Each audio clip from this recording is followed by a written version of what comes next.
Well, good morning and welcome to worship with the community of Westside Unitarian Universalist Church, where compassion leads us to work for justice and equality. My name is Tanner Trask, and I am your worship leader this morning. I'm glad you're joining us for the service today, and it is my hope that this gathering will renew your sense of community and connection and nourish your heart, mind, and spirit. Special thanks to all of our service participants today, especially our AV team volunteers, our host, Spencer Maxwell, co-hosts Sue Anderson and Jonathan Sarmiento. Also, a big thank you to all of our other Westside volunteers who are making this service possible today. We have our chalice lighters, our pastoral care representative, which we'll be introducing a little bit later, our meditation leader today, Diane Austin, our social justice chair, Cindy Fountain, as well as our very important staff, our director of lifespan religious education, Nikki Kennedy, our pianist, Dr. Yuki Kumamoto, and our office administrator, Dawn McGee. At Westside, we are raising the next generation of Unitarian Universalists, and we want them to know that they are an important part of our community. Several years ago, we chose to be radically inclusive and to adopt a multi-generational worship, where our services include all family members. So welcome to all children and youth of all ages. Westside is a community of many beliefs, genders, and sexualities, a community of diverse cultural, racial, and class backgrounds, a community of varied abilities and gifts. Some here find inspiration in the great books, others in the great outdoors, and others still in great conversations. Whoever you may be, we welcome you to bring your whole self into this community. Now, if you are so moved, you can try out the chat feature on Zoom by typing in some words of welcome to both members and visitors who are joining us this morning. I see there's a few of you that have been taking advantage of that already. So on behalf of this church community, I say to you all, welcome. And I'll be joining you a little later on to deliver a reflection on the coming school year and how all of us can continue on our journey as lifelong learners. Now, I invite you to take a deep breath. And from wherever you are, settle into this sacred space that we create, and let us worship together as we listen to this morning's prelude performed by our pianist, Dr. Yuki Kumamoto.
Our opening words are from the Reverend Jason Cook, titled "The Great Teachers in Life," read by the Lysings. Good morning, Westside. We are seekers on a quest to discover truth and meaning. Sometimes we think we've found it, wrapped up, glimmering with newness, straight off the intellectual assembly line. All the answers right here for us and others if they'd only listen. But truth has a way of coming in disguise, sometimes wearing rags and sometimes finery, but so often cloaked from our immediate sight, and sometimes that which we have rejected, that which we have let go of, or decided was only for others, but not us, can be our teacher. Let our time of worship be an acknowledgement of the never-ending journey towards truth and meaning, and our appreciation of those we learn from along the way. Thanks. That was great.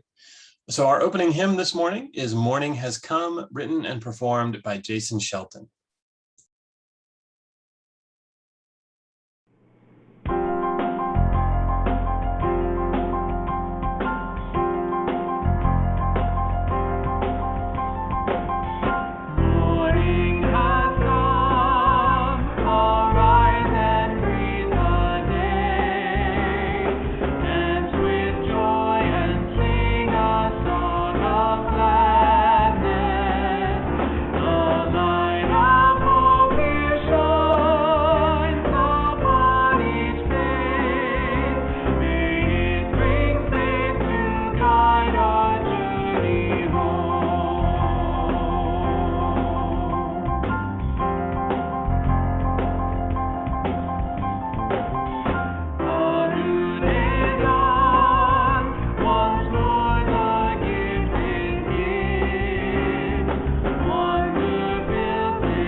All right, our chalice lighting today was written by Audette Fulbright Fulson and will be read by Chloe and Findley.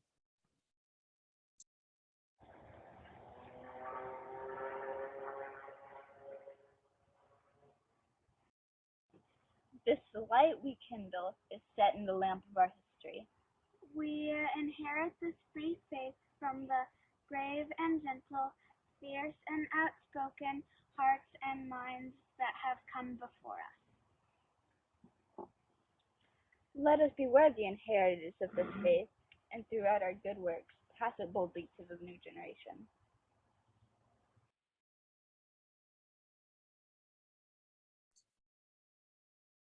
And our chalice lighting song is Be the Light, written by Leah Morris.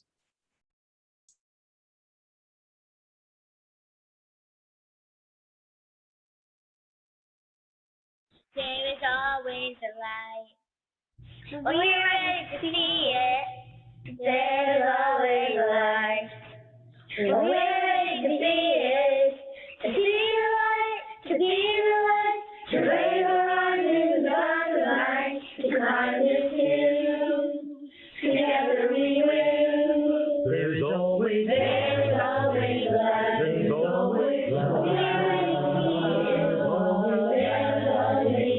There's always light. To see the light, to be the light, to light, to climb the hill. We are going. There's always light. There's always light. There's always light. There's always light. To see the light, to be the light.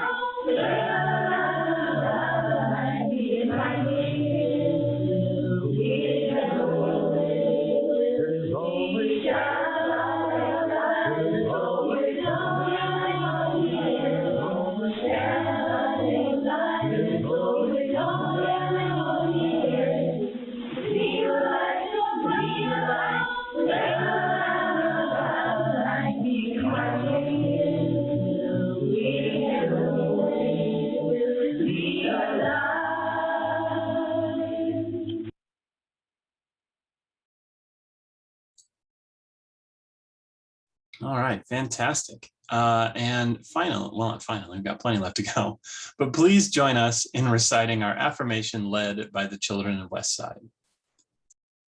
Love is the document of the church. Quest of truth is its sacrament, and service is its prayer. To dwell together in peace.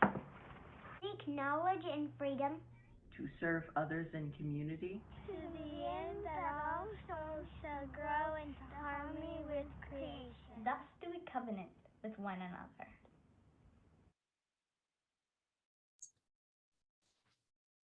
So that's always a good one to see.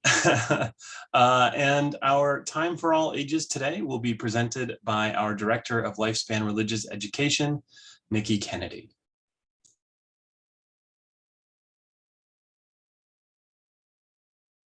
The beginning of a new school year is here, and today we share our thanks for all that make it possible, and we send encouragement to all students of all ages.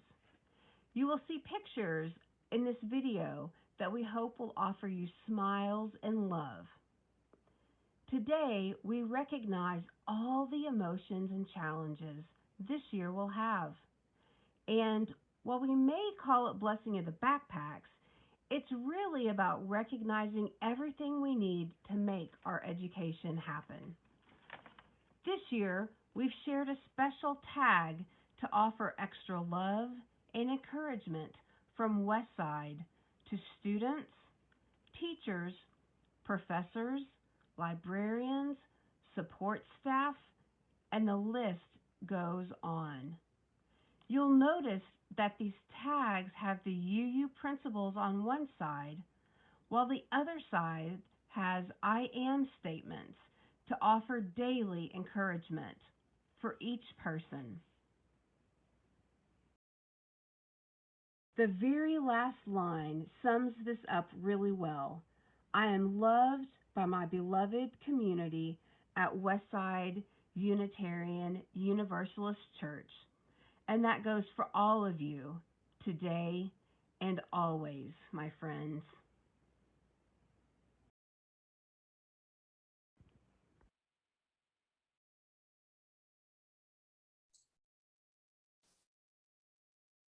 Thank you for that, Nikki, and all of just everyone here involved in education. It's always nice to see. So our joys and concerns this morning will be shared by Melissa Trask, a representative of our pastoral care team. Good morning. Good morning. We are grateful you are here with us for this service. It is time in our service when we share our joys and concerns. While we continue to meet online, anyone can submit a joy or concern by emailing the pastoral care team at pastoralcare@westsideuu.org or through the web form located at the program tab on the church's website, and then click on Care and Support. As we share our joys with others, those joys are multiplied. When our hearts know our joy shines all the brighter. As we share our concern, our community can offer its care. When other hearts know our sorrow, our burden becomes lighter. This is the time in our service when we offer witness and support for one another's journey. So for today, there were no joys and concerns submitted for this week. So it is good to share with one another as sharing draws our community closer. Please know that our pastoral care associates are available to support you with deep listening and, when needed, through our InReach Fund for short-term financial support of members in need. We are here for you.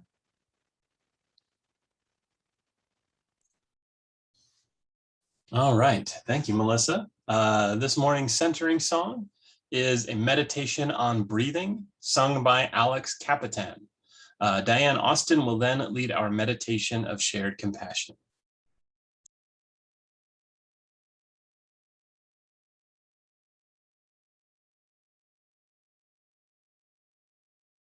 Breathe in, breathe out, breathe in, breathe out. When I breathe in, I breathe out. When I breathe in,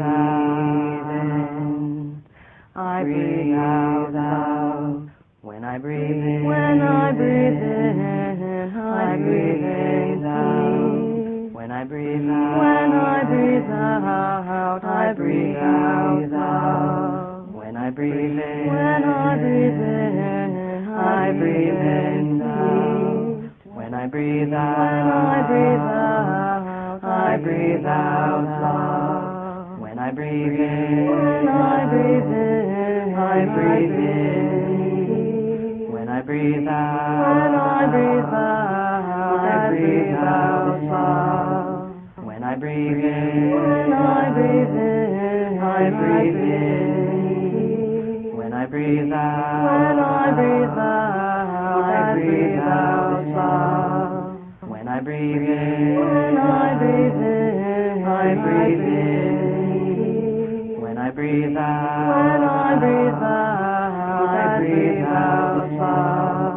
When I breathe in, I breathe in. When I breathe out, I breathe out. When I breathe in, I breathe in. When I breathe out, I breathe out. Breathe in, breathe out, breathe in, breathe out.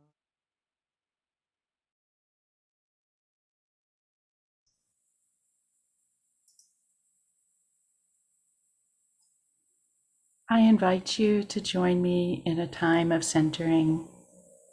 Each week here at Westside, we open our hearts to those in our community who know both joys and challenges, and to all those who suffer. I will begin with a pastoral introduction before we move into a time for silent reflection. A bell will sound to signal the start of this time for your own meditation, prayer, or reflection, and it will sound again at the end. These are difficult times for students, teachers, staffs, families, and all lifelong learners as schools open during the pandemic. Let us extend our compassion to all those who learn and teach in this adapted loving kindness meditation.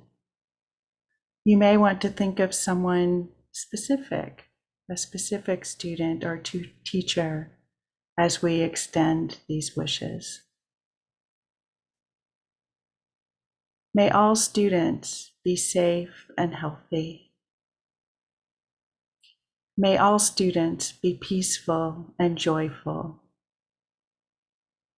May all students live and learn with ease and kindness.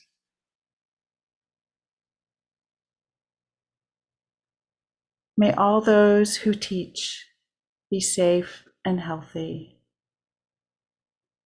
May all those who teach be peaceful and joyful. May all those who teach live and learn with ease and kindness.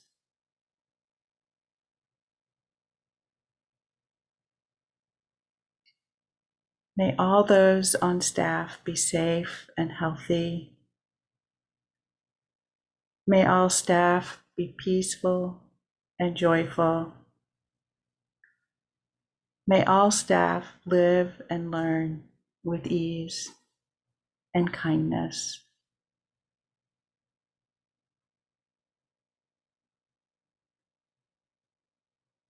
May all families be safe and healthy. May all families be peaceful and joyful. May all families live and learn with ease and kindness.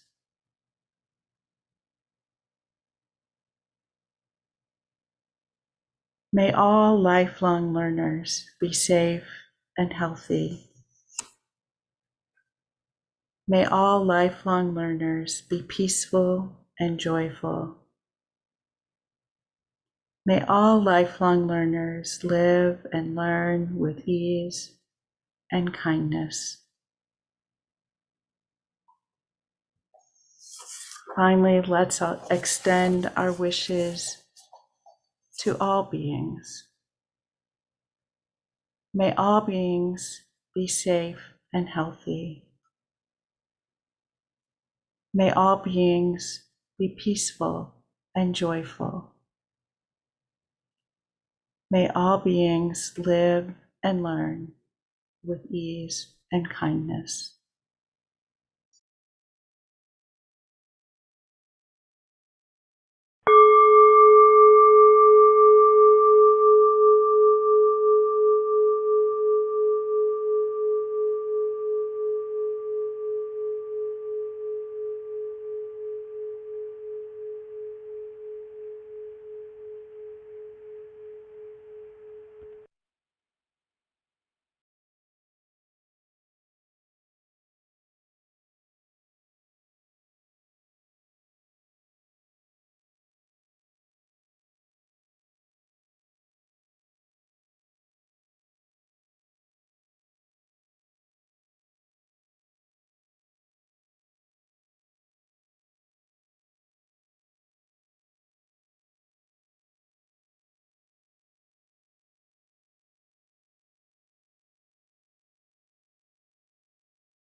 May it be so, blessed be, and amen.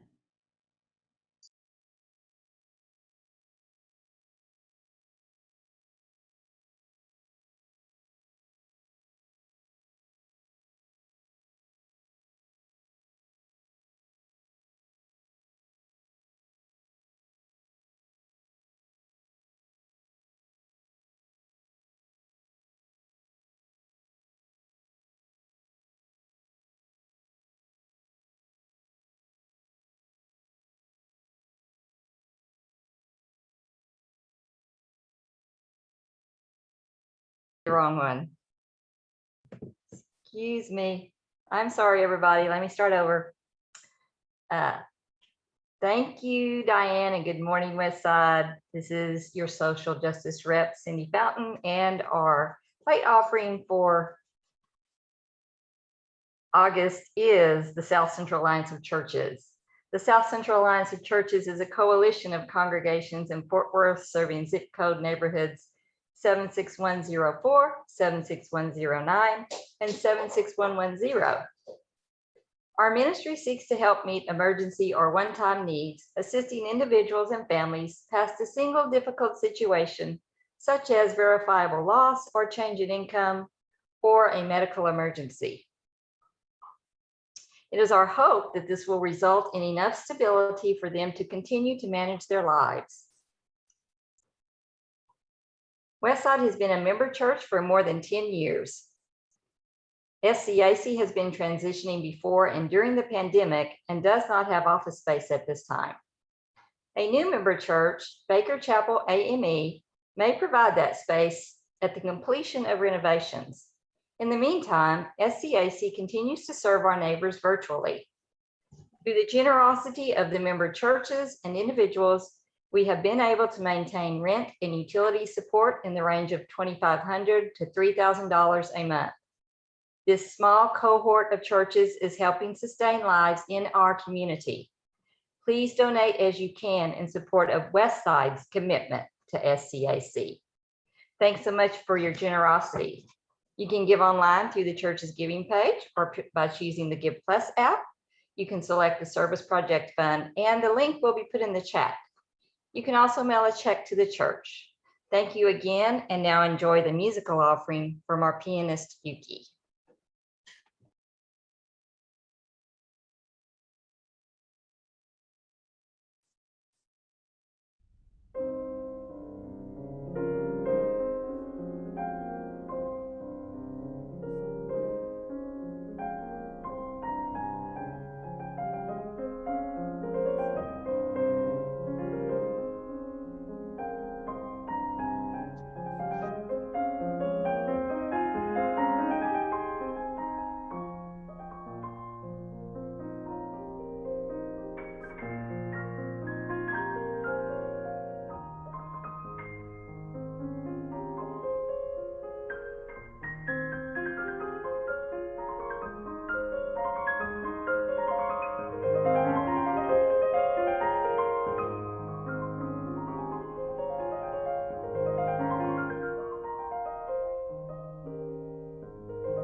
Thank you all again for your generosity. And please enjoy today's whimsical reading brought to us by Alice and James.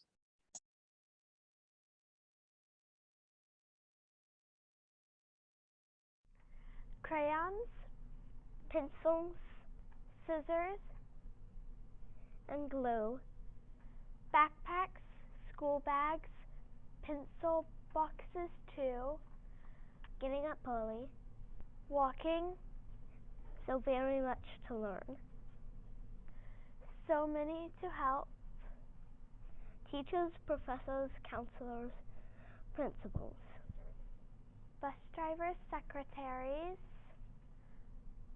cooks, librarians, and janitors too. Learning and in all that we do, riding or walking, or taking the bus, new teacher, new classmates, new subjects to learn. May this be a year of great strides before we adjourn.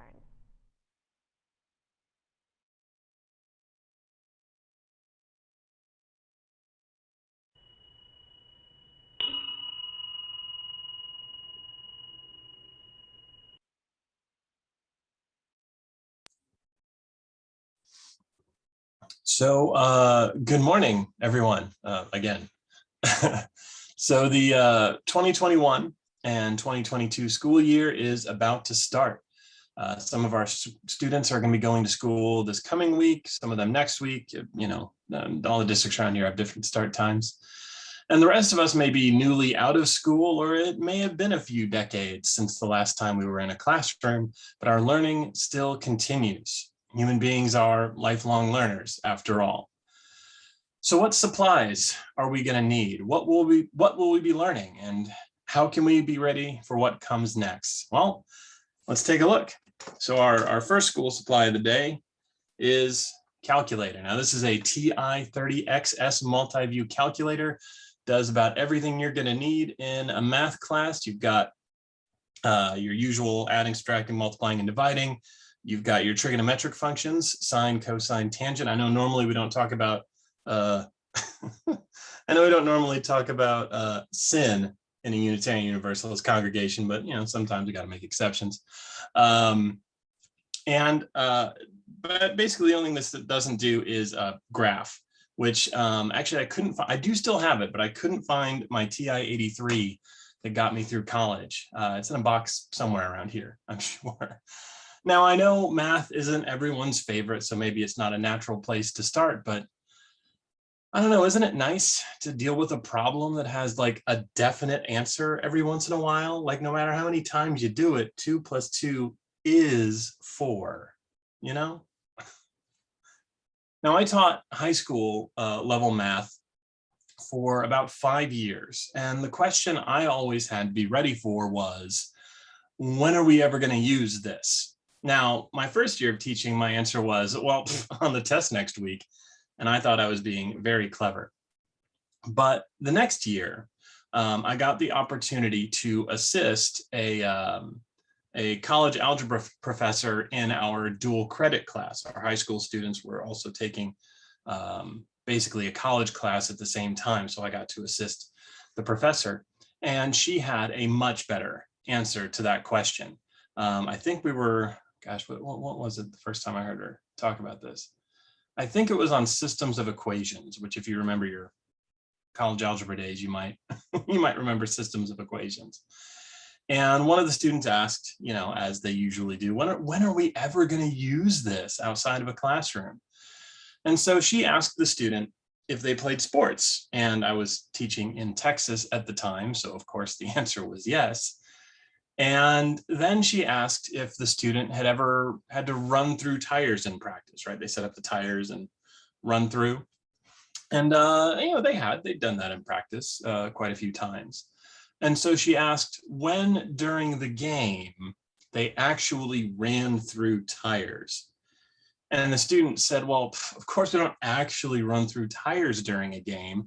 That's just to practice and condition ourselves to get ready for the actual game.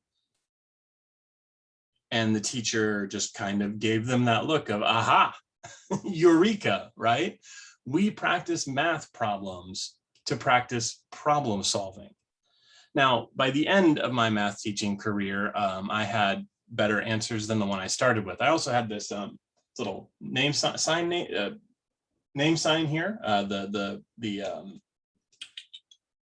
This shop class put these together for a lot of the teachers. So I took that when I retired and still have it.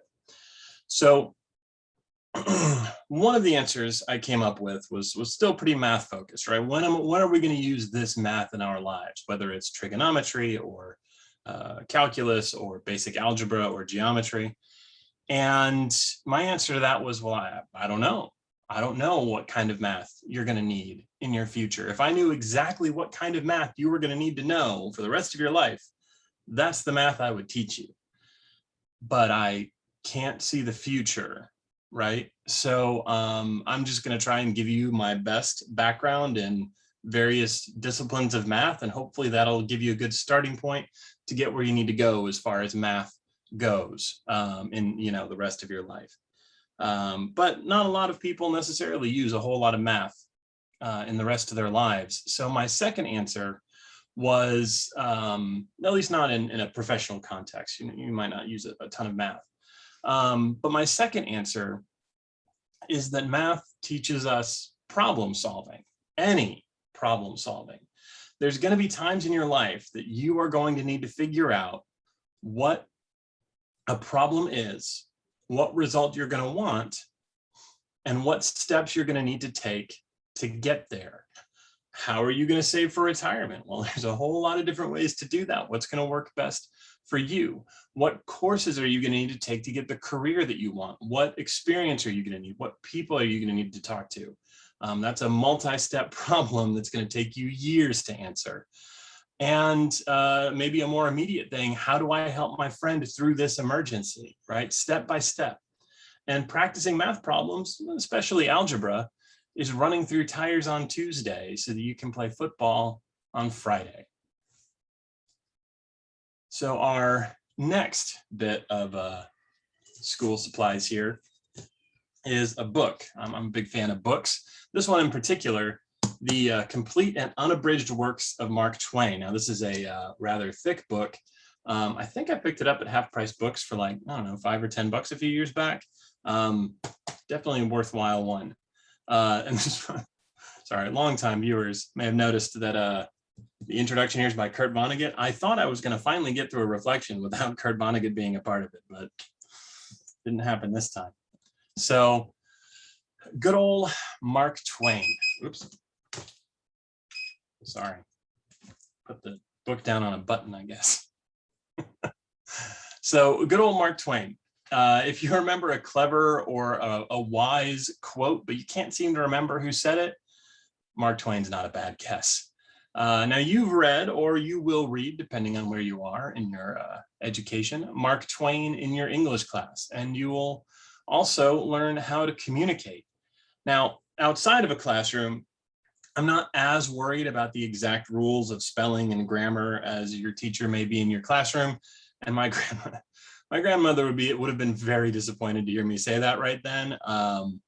You know, she lived to be 98 years old. She taught all of us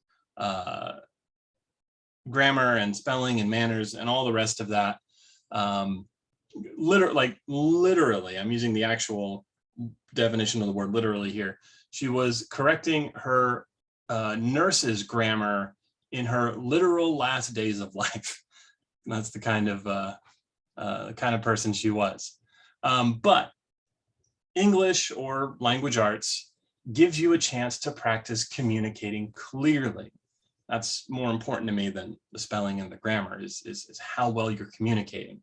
And this really more than anything else that we've talked about already or that we'll talk about the rest of today will affect your day-to-day life, in your careers, in your relationships. Knowing how to communicate effectively can save you so many headaches.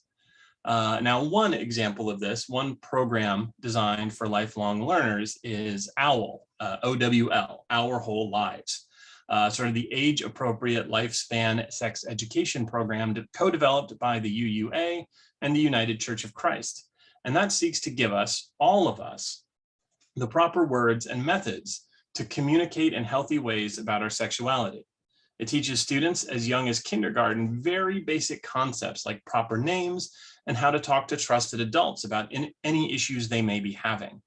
It teaches young adults about reproductive health and the science behind it, and it teaches our older adults about what to expect from our aging bodies. And think about the power in knowing these words, in knowing how to talk and communicate about these bodies of ours, the only ones we're ever going to get. It's communication. It's what we learn in English class. Let's see, next up. Oh, here we go. Next supply on our school supply list might be a magnifying glass here. Now, I never taught science. I need to clean that. That hasn't been used for a while. A lot of dust. So I never taught science, but I am a huge fan, big fan of science. And the most valuable tool that we teach in science class, whether it's biology, chemistry, physics, or just tossing some baking soda and dish soap into a model of a volcano, no matter what kind of class we're taking, the most valuable thing we teach in there is the scientific method.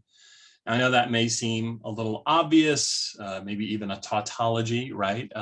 You must learn the scientific method to do good in science class. So what about all of us non-scientists? When are we going to use the scientific method? When are we going to use science? And that's a great question. A lot of answers to it, but right now, having, I don't know, at least a base level of understanding about, I don't know, how a highly infectious disease works might be a bit of an advantage. But it's not just health and science and microscopes and all the rest. It's a way of viewing the world, testing one variable at a time. Let's say your car won't start, right? Now, there could be a lot of causes. A lot of things could go wrong in a car to make it not start. So we should probably start with the most likely.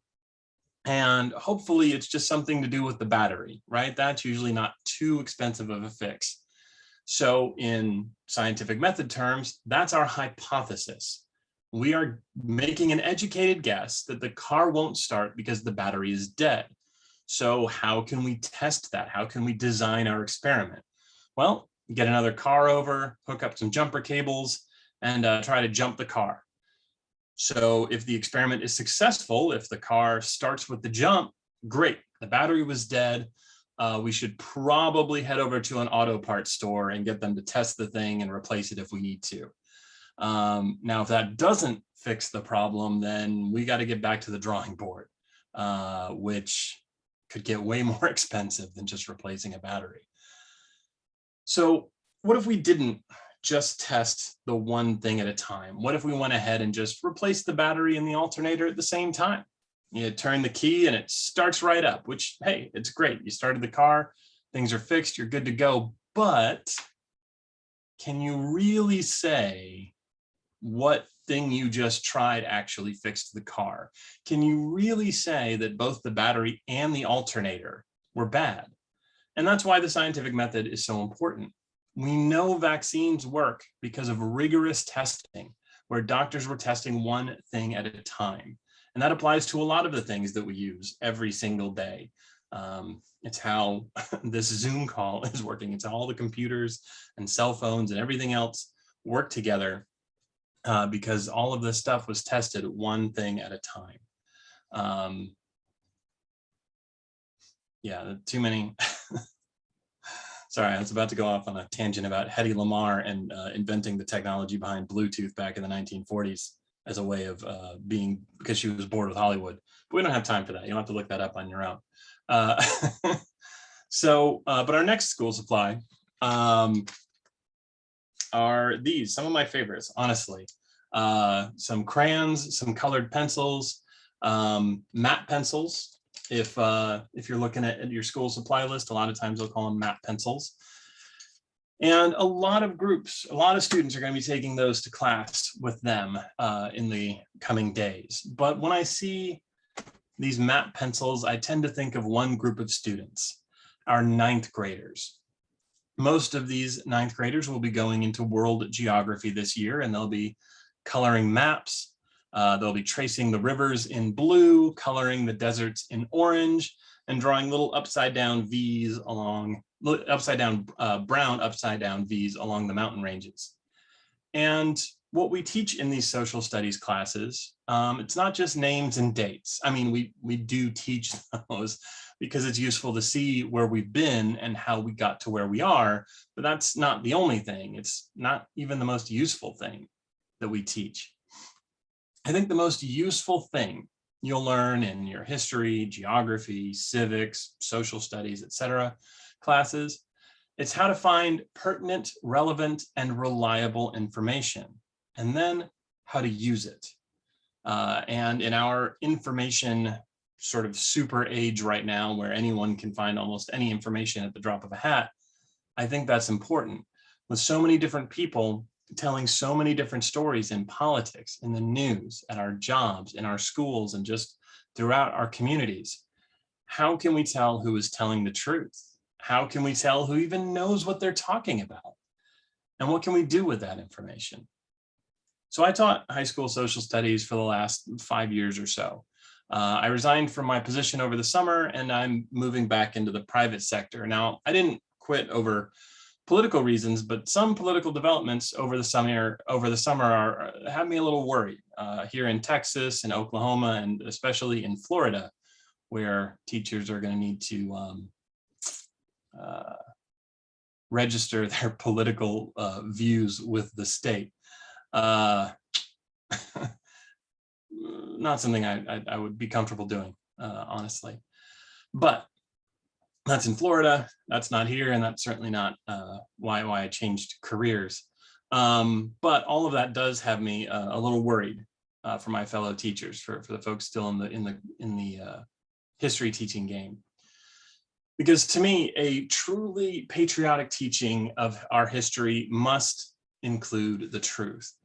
And the truth is, one of the truths anyway, is that our founding fathers, which that phrase already leaves out all of the women who contributed to the founding of this country, they were flawed and complex human beings. They disagreed, they fought, a lot of them enslaved people, a lot of them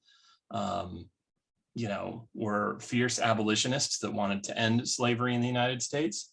And even in one famous case, they murdered each other. The first thing people think of when they hear the name Alexander Hamilton isn't his economic policies, after all. Now, I don't have time to get into all of it today, into the Red Summer of 1919 and the Tulsa Greenwood, whole incident, and the treatment of the natives of this country, and the whole various civil rights movements, women's rights movements, LGBTQIA rights movements, and just all of that. We would need way more time than what we have left today. Probably, I don't know, a couple of semesters, meeting about an hour a day for 5 days a week. Then we could maybe get into all that. But before we move on, I did want to clarify one thing real quick. Some of you may have heard the term, especially with all this discussions going on this summer, critical race theory, CRT. You might have heard that thrown around in debates about the classroom recently. So what it actually is, because there's a lot of confusion about this, and I think it's something that a lot of people don't know what it actually is. They kind of hear things and don't know the actual definition. Actual critical race theory is taught in graduate level law courses. It's a framework, one framework that they discuss, and they discuss and they debate how the legal system in this country works through the framework of race in America. That's what it is. It's been around since like the 70s and 80s in these graduate advanced level law courses. I have never, ever seen CRT discussed or taught even in advanced high school social studies classes, much less in our elementary schools. There are other educational strategies and theories that recommend how and what to teach about our nation, its past, its present, and its future, and how all of that intersects with things like race, gender, and economics. But that's not CRT, right? Now, the UUA calls its work in this field, one of the phrases they use is anti-racist, anti-oppression, and multicultural, or ARAOMC. And of course, as Unitarian Universalists, we're absolutely allowed to agree or disagree with anything the UUA does. And further, as Americans, we are absolutely allowed to agree or disagree with anything our schools or governments do. I just think it's important that we use proper terminology for what we're talking about. I am my grandmother's grandson, after all. So the last school supply of the day, the newest and probably the most controversial for some reason, is a mask. And it teaches us a very important lesson. Our masks teach us how to protect each other. How many times have we been told in the stories, in books, in movies, around a campfire, where the hero does the impossible to save their friends? In Lord of the Rings, for example, when Frodo the Hobbit is too exhausted to move on, to take even one more step, his friend Samwise Gamgee literally lifts him up and carries him to where they need to be. That's just one example. And when we experience these stories, something in our heart echoes those deeds. We promise silently that we would do those same things for our friends, for our family, for the ones that we love. We would move mountains, brave dangers, and leap chasms to save them. And we can. All we need to do is follow the guidance of our health officials. Get vaccinated if you can. If you've got a medical issue and you're not sure about vaccination, check with your doctor, but otherwise, get your shots when you can. Wear a mask when you should. I know there's been a lot of changing recommendations over the last couple of years on this, but there's a simple rule of thumb I've seen from the CDC, a rule of 3. When you're with people from outside of your usual sort of household bubbles, you need 2 out of the 3 of masks, distance, or being outdoors. So if you're meeting outdoors and everyone can remain at safe distances, masks could be taken off if everyone feels comfortable with that. If you're outside and distancing won't really be possible, then you should probably keep wearing your masks. And if you're meeting inside, then you should be wearing your masks and trying to keep appropriate distances, even if, people are vaccinated. The Delta variant's coming through. It's pretty tough. The CDC just recommended, I think yesterday or the day before, that folks with immune system issues should be looking to get a 3rd dose of the vaccine. So for right now, and for a while longer at least, we should be, trying to make sure we're wearing our masks appropriately at the appropriate times. And all 6 of our sources back this up. I mean, I know our, pardon. I know that our 7 principles do that, but Nikki kind of covered that in the Time for All Ages. But all 6 of our sources back this up. But one of those calls to me anyway, more than the others in this moment. We must heed the guidance of reason and the results of science, and we must guard ourselves against idolatries of the mind and spirit. As conditions change, we have to be prepared to change with them. Now, luckily, here at Westside, we have our community faith nurse, Kim Hart, as a fantastic resource. Our board and reopening teams are hard at work putting together a few different plans because of changing conditions that will get us back in the same building safely. And a lot of you have already been back in the world this whole time. Some of you are going back into the world soon. You have to go to work or to school or to the store. And many of the people around you won't be wearing masks, or they won't be wearing them properly. And some of them won't be acting safely at all. And it's daunting to try and do the right thing in the face of so many people just not caring. There's a comic book from back in my college days, The Amazing Spider-Man number 537, written by J. Michael Straczynski. And if that name sounds familiar, then you watched a lot of Babylon 5 back in the 90s.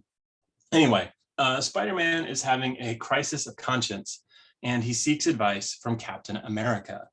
And Captain America tells him, it doesn't matter what the press says. Doesn't matter what the politicians or the mobs say. Doesn't matter if this whole country decides that something wrong is something right. This nation was founded on one principle above all else: the requirements that we stand up for what we believe, no matter the odds or the consequences. When the mob and the press and the whole world tell you to move, your job is to plant yourself like a tree beside the river of truth and tell the whole world, no, you move. Now, Cap and Straczynski were, of course, paraphrasing Mark Twain, but all 3 of them are right. You know what the right thing to do is, so do it. I'm so thankful to our DLRE, Nikki Kennedy, and all of the youth that contributed to today's service. I've missed so many things from being with all of you in our church, but I guess I just didn't realize quite how much I'd miss seeing the kids around. So thank you again, all of you. There's nowhere I'd rather be right now than here, and there's no one I'd rather be here with. Our closing hymn this morning is See You Again, performed by the One Voice Children's Choir. We do have a quick announcement following our closing, so hang out for just a couple of minutes.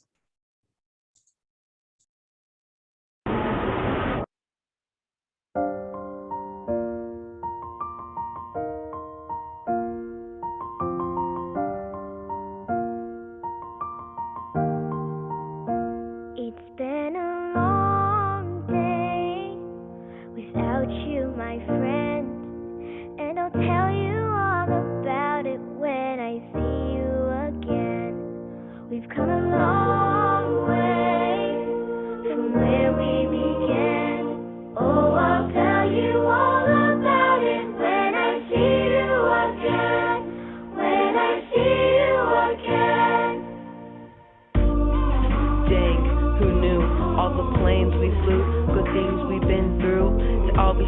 right here talking to you about another path. I know we love to hit the road and laugh, but something told me that it wouldn't last.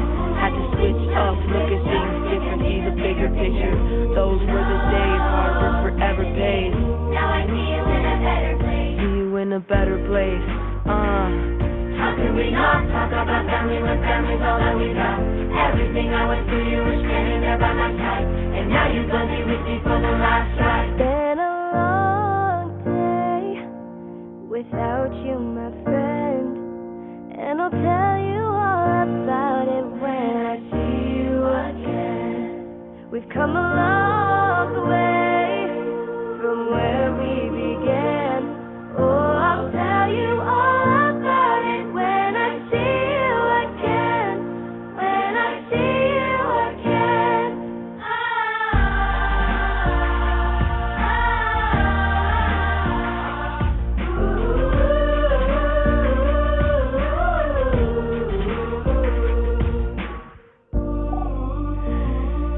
First you both go watch your way, and the vibe is feeling stronger. What's small turn to a friendship, and friendship to a bond, and the bond will never be broken, and love will never get lost.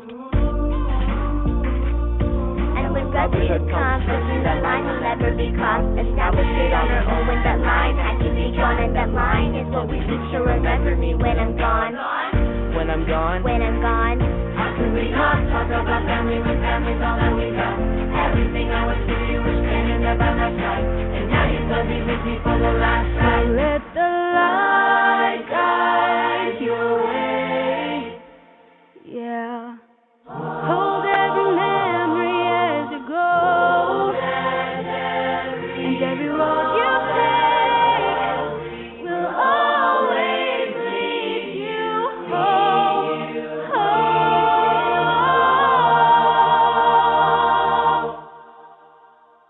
It's been a long day without you, my friend, and I'll tell you all about it when I see you again.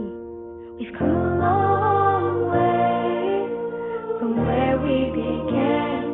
Oh, I'll tell you all about it when I see you again. When I see you again.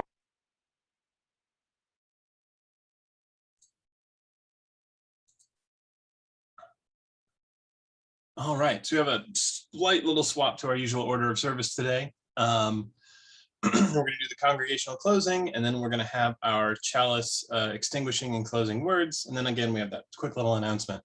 So join me in our congregational closing. Let us go in peace, believe in peace, and create peace in our lives and in the world. And as we extinguish our chalices, Rachel will share the closing words with us. And now may we go forth by Harold Babcock. And our closing words today are from Harold Babcock. And now may we go forth in the certainty of faith, in the knowledge of love, and in the vision of hope.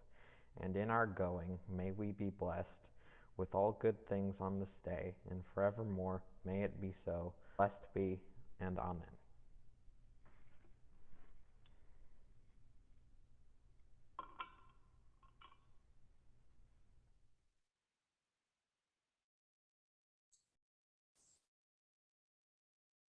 Fantastic job, Rachel, and just everybody that was helping with today's service. It was made it easy on me. It was great to see everybody. So real quick announcement before we go to the coffee hour stuff. Westside has offered an incredible small group ministry opportunity, and this is its 5th year. This opportunity is called Covenant Groups, and we want to make sure you all know about them so you can sign up if you'd like. If you're looking for a space to connect with and get to know other Westsiders, or to explore your deepest self, or to connect with the wider world, then sign up. We invite you to sign up for a covenant group. These are groups of up to 10 people who meet once a month from September through June for no more than 2 hours. All covenant groups are led by trained co-facilitators and center around a common theme for the month. This year, groups will begin meeting on Zoom, and depending on circumstances, we may be able to meet in person, and we may stay in Zoom, whatever works for the individual groups.